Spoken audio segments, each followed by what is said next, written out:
at the top, right? Trapezoids. Every textbook is a little bit different.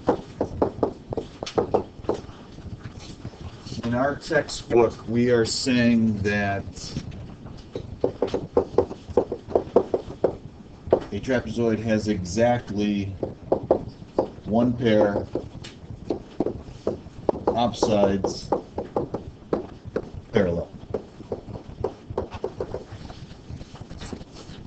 In some textbooks, in some courses, the definition might read at least one pair of opposite sides parallel, which means that in other textbooks, technically, parallelograms are considered trapezoids because they do have at least one pair of parallel sides. They just happen to have more. In our textbook, it says exactly, so trapezoids are considered separate from parallelograms. Put that in to each one of these. This is what we're saying.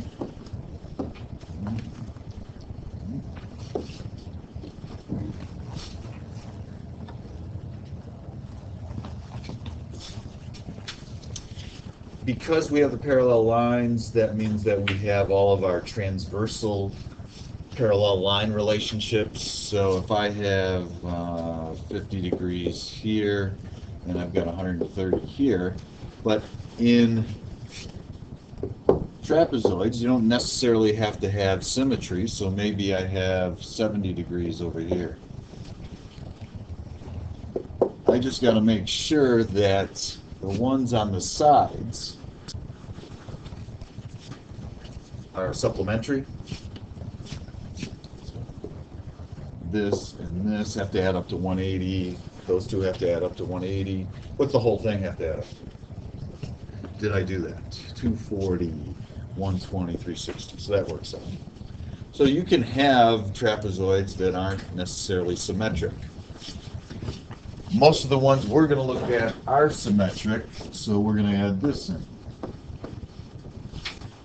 We're going to make them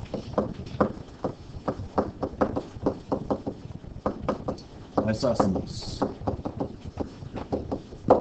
in which case your angle measures are going to be symmetric.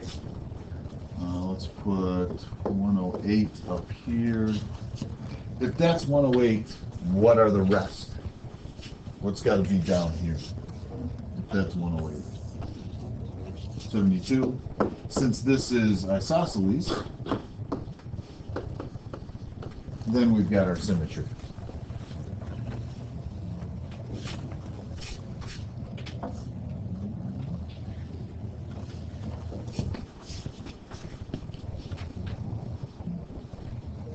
Let's put a segment right in the middle of this one.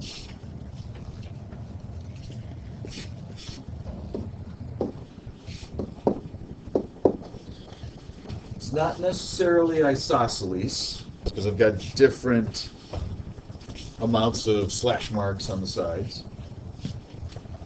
But if we have this scenario or this setup in the diagram, what does that make these points? What do we call these points?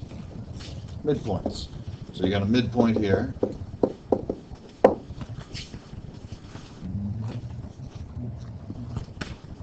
Midpoint there. A midpoint there. If you are making a segment that connects midpoints within a trapezoid, that has a couple of names. Most of the time, you will see the term mid-segment, and that's a very specific term for a trapezoid.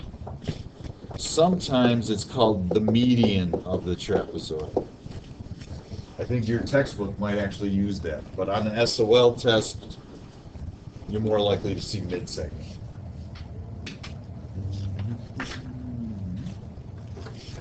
Let's make the top length 7. Let's make the bottom length 13. If you've got a mid-segment, it's exactly in the middle. So what I want you thinking about is average. What's the average of 7 and 13?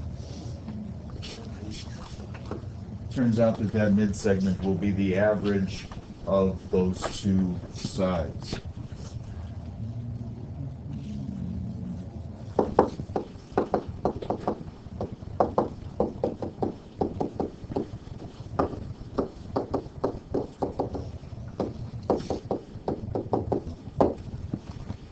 And not only will it be the average, but it will also be parallel to those two parallel sides.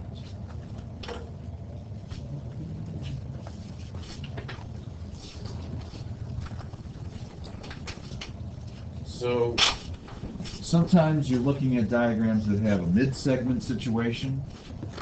Sometimes you'll be looking at an isosceles situation. Sometimes it'll just be a non-symmetric trapezoid, in which case you're just looking for some supplementary angle pair combinations. That's our quadrilateral chapter. Turn your page over. Let's make a big giant Venn diagram.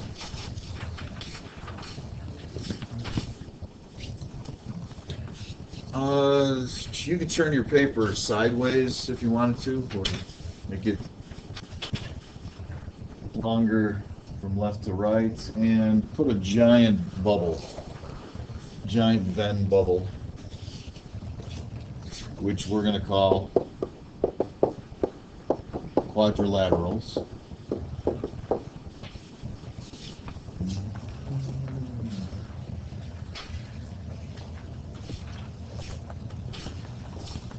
Within the quadrilaterals, what was the first set of four-sided figures that we looked at?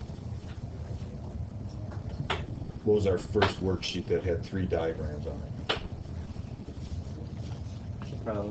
Parallelograms. Let's make that fairly big.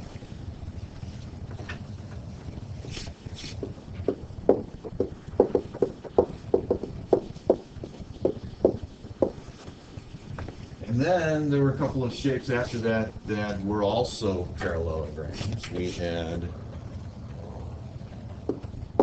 rectangles,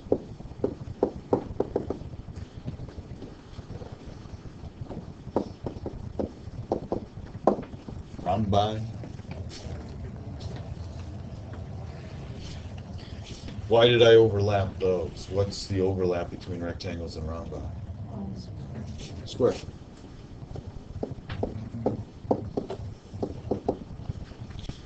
Realize that if the shape is within a certain set, that it also has the name of every set that it's within. So a square can also be called a rectangle. It can also be called a rhombi. It can also be called a parallelogram. It can also be called a quadrilateral. But we use the most specific name that we can, so we call a square a square. What's going to go out here?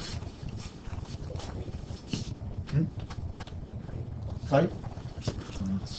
We'll give that its own little scenario, because it doesn't overlap with anything else. We said for a kite, the opposite sides could not be equal. So I can't put it over in this area. And today, we just had trapezoids. And what was within trapezoids? What's a more specific type of trapezoid? Isosceles.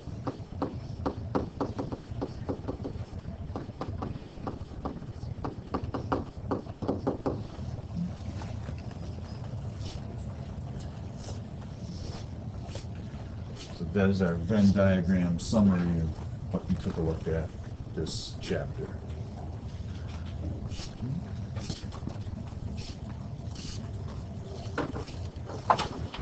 Are we missing anything? I think that's it.